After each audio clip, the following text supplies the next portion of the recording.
Je prêcherai sur le thème « Créons une ouverture ». Lisons dans notre Bible le livre de Marc chapitre 2, verset 1. Quelques jours après, Jésus revint de Capernaum. On apprit qu'il était à la maison et il s'assembla un si grand nombre de personnes que l'espace devant la porte ne pouvait plus les contenir. Il leur annonça la parole. Des gens vinrent à lui amenant un paralytique porté par 4 hommes. Comme il ne pouvait l'aborder à cause de la foule, il découvrit le toit de la maison où il était. Il descendit par une ouverture, le lit sur lequel le paralytique était couché. Jésus, voyant leur foi, dit au paralytique, « Mon enfant, tes péchés sont pardonnés. » Il y avait là quelques scribes qui étaient assis et qui se disaient entre eux, « Comment cet homme parle-t-il ainsi ?» Il blasphème. Qui peut pardonner les péchés si ce n'est Dieu seul?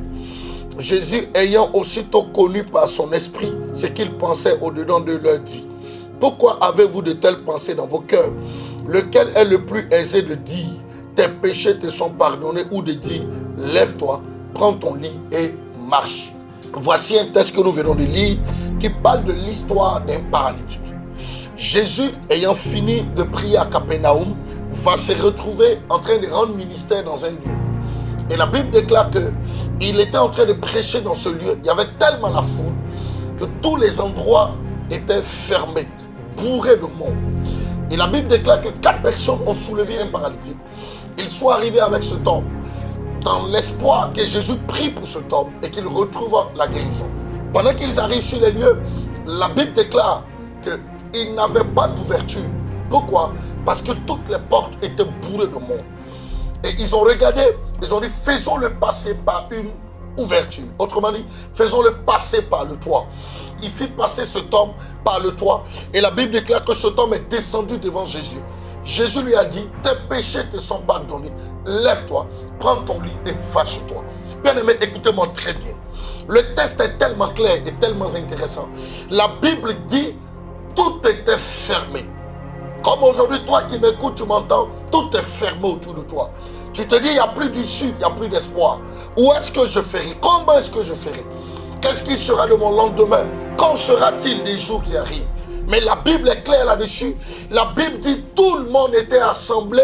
Et la Bible déclare que tout était fermé, mais il y eut une ouverture. Écoutez-moi très bien. Tous les hommes avaient abandonné ce paralytique, mais 4 personnes se sont rappelées de lui. La Bible ne mentionne pas qui étaient les 4 personnes, mais on dit les 4 ont porté le paralytique. Pendant qu'il était couché, les 4 l'ont porté. Je prophétise, je déclare que si 4 personnes t'ont quitté, 4 autres personnes nettement mieux que les 4 qui t'ont quitté sont sur le chemin de ta destinée. Les 4 t'aideront à porter ce que tu ne peux pas porter seul. Ils ont porté le paralytique pour l'amener à accéder dans son lieu de miracle. Dieu suscitera des connexions qui dans cette saison viendront pour t'aider à entrer dans ceux dans lesquels tu n'es pas entré hier. Tu devras savoir que si des mains ont refusé de t'aider, d'autres mains t'aideront à progresser. Si des mains ont refusé de te donner le soutien qu'il faut, des mains te porteront le soutien pour que tu parviennes à ton lieu de miracle et à la destination finale que Christ a tracée pour toi. La Bible dit les 4 personnes l'ont porté et ils sont venus avec lui jusqu'au lieu du miracle. Écoutez, il était couché, il ne faisait plus d'efforts. Lorsque les hommes de ta destinée te rencontrent, les efforts que tu faisais disparaissent. Il y a des efforts que tu ne feras plus. Les choses ne deviendront pas faciles, mais elles deviendront possibles. Les 4 personnes l'ont porté là où il était couché. Il était couché, on pensait comment faire pour qu'il soit guéri. Il était couché lorsque les gens réfléchissaient comment faire pour que cet homme soit béni, pour qu'il soit libéré de sa paralysie. Tu resteras chez toi à la maison lorsque des grâces et des bénédictions seront transportées vers toi.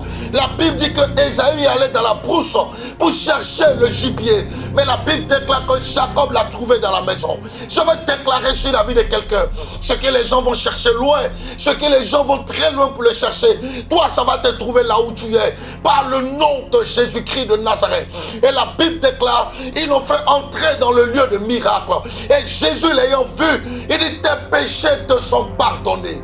La deuxième chose que je voudrais te donner de comprendre, en plus des connexions que Dieu va relâcher, Christ va effacer ton passé. Le passé qui te condamne, le passé qui donne aux gens de mal te voir, le passé qui donne aux personnes de te caricaturer, ce passé qui donne aux gens d'avoir des appréhensions sur toi, le passé a donné aux gens d'avoir des idées de toi. Vous savez, la tragédie dans la vie, c'est qu'il y a des personnes qui ne te connaissent même pas profondément, mais qui ont simplement cru aux mensonges que les gens leur ont dit. Il y a des gens qui n'ont pas eu d'affrontement avec vous, il y a des gens qui n'ont pas eu de problème avec vous, mais elles ont simplement, sinon ces personnes-là, elles ont cru en ce qui leur a été raconté.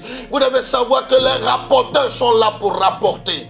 Est-ce que quelqu'un est en train de me comprendre? Les rapporteurs sont là pour rapporter. Alors les gens parleront toujours, mais vous ne devez pas vous retrouver dans ce que les gens vous reprochent. Bien aimé, écoutez-moi très bien. La Bible déclare que Jésus lui a dit, tes péchés te sont pardonnés. Autrement dit, ce que les gens prenaient pour te condamner, ce que les gens prenaient pour t'attribuer le nom que tu n'avais pas, j'enlève cet opprobre sur toi, j'enlève ce nom-là sur toi, j'enlève ces péchés-là sur toi. La Bible dit, l'acte dont les ordonnances nous condamnaient, Christ les a effacés. Je voudrais dire à quelqu'un, tes péchés te sont pardonnés, comme Christ a dit à cet homme, par le nom de Jésus-Christ. Toute condamnation sur ta vie, tout ce qui est réclamation depuis ton passé est brisé au nom puissant de Jésus-Christ de Nazareth. Et la Bible dit, Jésus lui a dit, lève-toi, prends ton lit et fâche-toi à la maison. Regardez, le lit qui le portait, il va finalement porter le lit. Je vois des personnes qui t'ont tourné dos, mais qui reviendront sur toi. Christ a restauré la vie de cet homme. Le troisième et dernier point, tu vivras une restauration dans ces 3 mois de cette année. Tu vivras une restauration. Tu ne rateras pas ce temps de restauration. Tu ne rateras pas ce temps de bénédiction. Cet homme s'est levé et il est retourné chez lui à la maison. La quatrième des choses, c'est que tout ce qui t'a été volé te sera restitué. Imaginez-vous lorsqu'il arrive chez lui, le regard hagard des personnes. Regardez le visage des gens. Imaginez la honte de ses ennemis. Imaginez la désolation de ses adversaires. Il en sera de même pour tous ceux qui t'ont rejeté et qui ont tiré les conclusions dès les premières épreuves de ta vie. L'Éternel les confondra et ils réaliseront que tu as le véritable Dieu. Tu as juste besoin de te connecter au bon endroit et à la bonne place. Écoutez-moi très bien. Dieu, c'est vrai, de par son omniscience, omnipotence, peut se retrouver partout, mais Dieu n'est pas dans tout. Tu as besoin de rechercher Christ dans ces temps de la fin.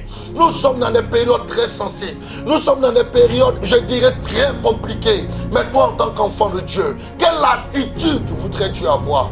Quel type de témoignage voudrais-tu porter dans cette génération remplie de fautes et remplie de n'importe quoi? Christ veut te démarquer en bénissant non seulement ta vie, mais de par le caractère que tu déploieras. Cet homme a reçu son miracle et son histoire a été totalement transformée.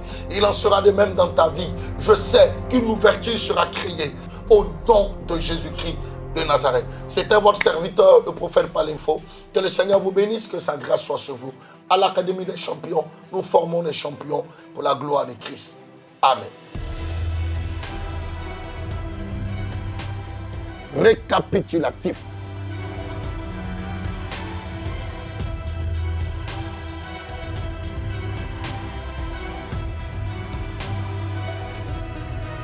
Pour tout besoin de prière, de délivrance et de situation de blocage, vous pouvez nous joindre à ces numéros qui affichent au bas de l'écran.